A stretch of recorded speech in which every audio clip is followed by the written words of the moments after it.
میرا مرشد اچا اچیاں دے سنگ لائی صدقے جائیں نہ اچیاں تو جنا نیویاں نال نبھائی صدقے جائیں نہ اچیاں تو جنا نیویاں نال نبھائی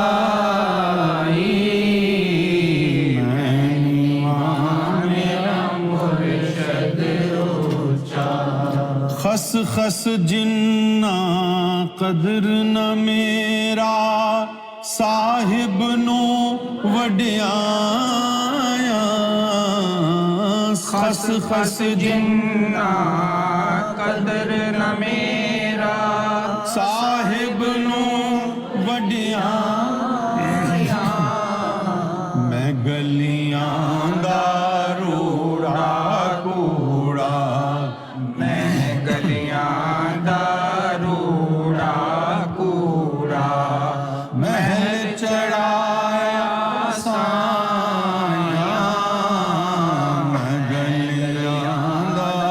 روڑا کوڑا میں گلیاں دا روڑا کوڑا اور ہجر تیرا جے پانی منگے میں خون نہ دے گیڑا ہجر تیرا جے پانی منگے میں خون نہ دے گیڑا دل کردہ تینوں کول بٹھا کے دل کردہ تینوں کول بٹھا کے درد پرانے چھیڑا دل کردہ تینوں کول بٹھا کے اور یہ بڑا خاص شعر ہے بڑا خطرناک ہے اصلاں یعنی اصل لوگ اصلاں نال جے نیکی کریے یعنی جو اصل لوگ ہیں ان کے ساتھ اگر نیکی کرو تو ان کی نسلیں بھی نہیں بھولتی اس نیکی کو اصلاں نال جے نیکی کریے نسلاں تک نہیں بھول دے بد اصلاں نال جے نیکی کریے اٹھیاں چالاں چل دے اتنی سچی بات ہے اور مالی دا کم پانی دینا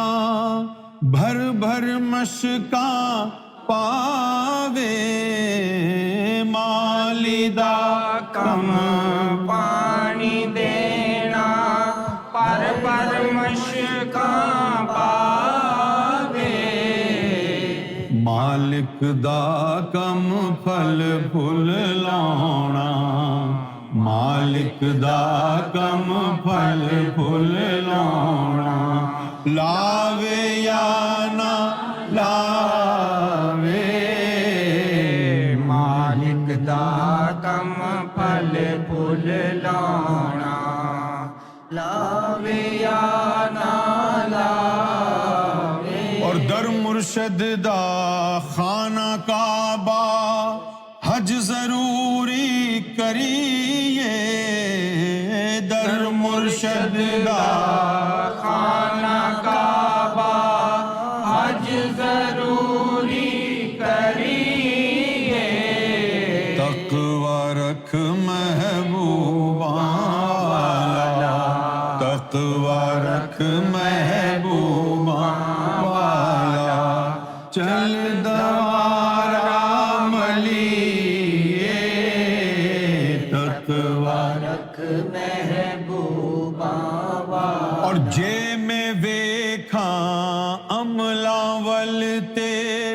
کچھ نہیں میرے پلے جے ویکھاں عملاں ولتے کچھ نہیں मेरे पल्ले जे वेखां तेरी रहमत वलते, जे वेखां तेरी रहमत वल्ले बल्ले बल्ले बल्ले और कब्र मेरी ते एक वारी, कब्र मेरी ते एक वारी